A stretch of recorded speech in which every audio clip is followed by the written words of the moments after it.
Now, moving into other non-Marvel related news, and this is interesting. This is going to be the only other big piece of the only other big segment I'm going to have before I answer one question that we have from Superwise. But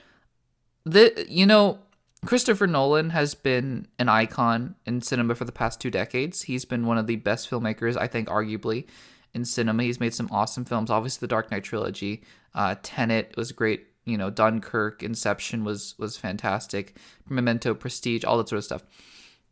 But I don't know if this. I don't want to again project anything onto Christopher Nolan as a person. I don't know anything about him or any of these people that I'm going to be talking about. But it seems almost like there's a trend in Hollywood these days where if you're that kind of a director, you kind of feel entitled to.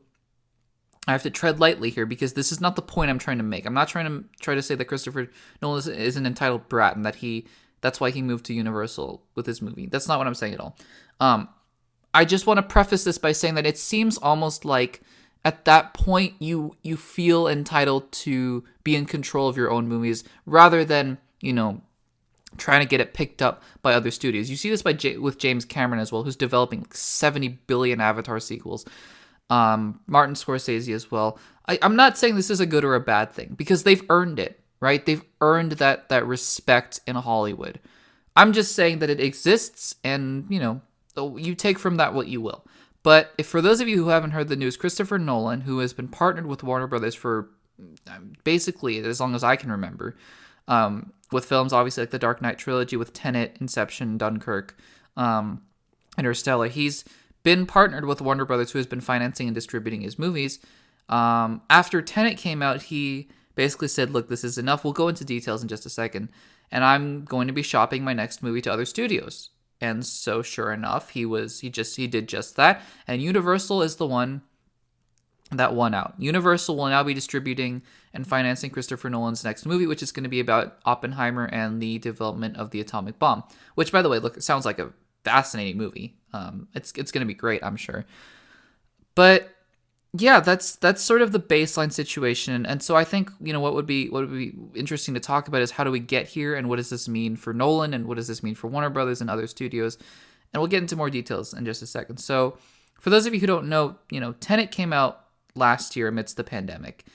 I don't want to get too heavily into anything here, on this show, but just for the sake of talking about how it's relevant for the movies, at that time the vaccines were not available, and so just people, I think in general, were not more willing to go to the theaters than they would be now for a movie like Shang-Chi, and so but Christopher Nolan had seen his film Tenet delayed over and over and over again.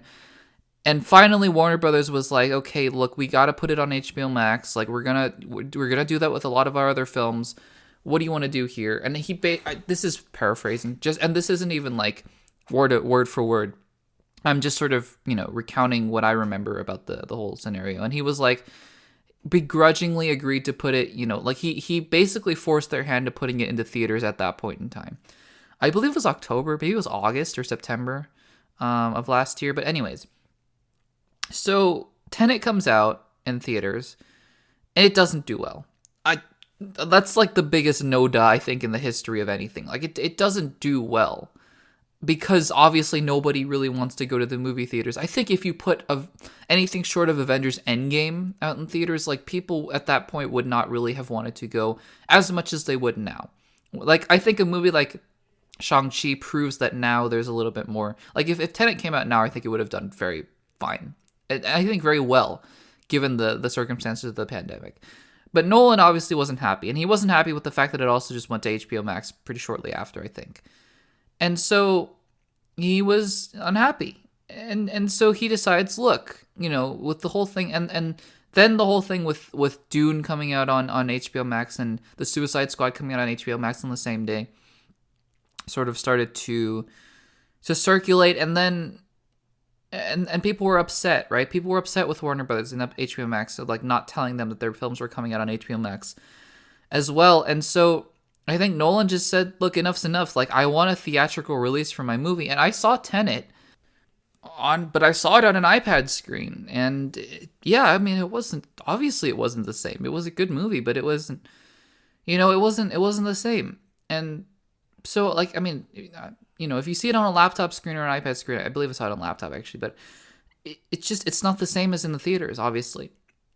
And so look, like, here's the thing.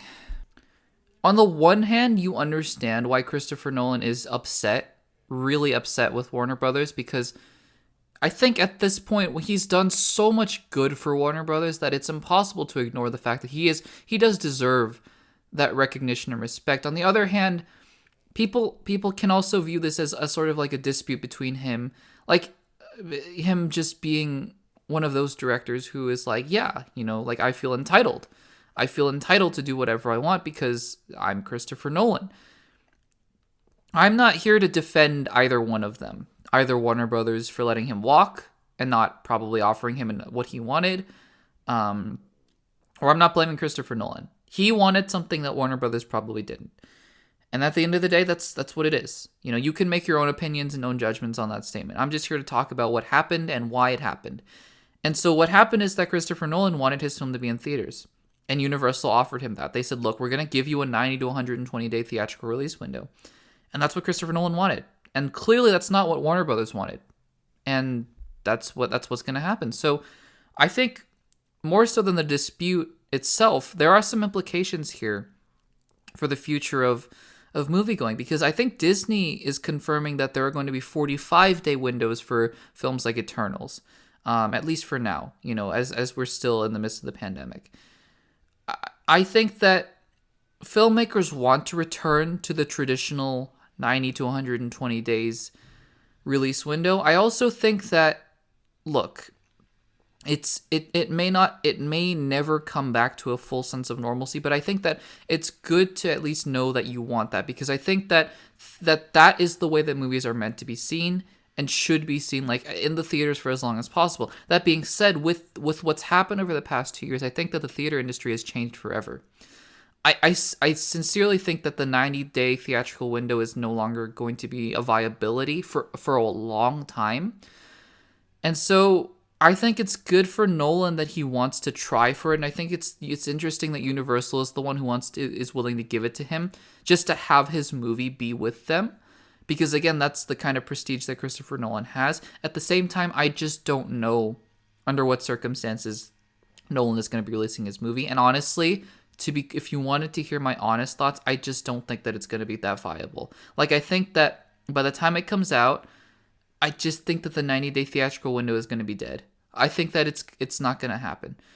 But at the end of the day, Christopher Nolan, he gave what he wanted.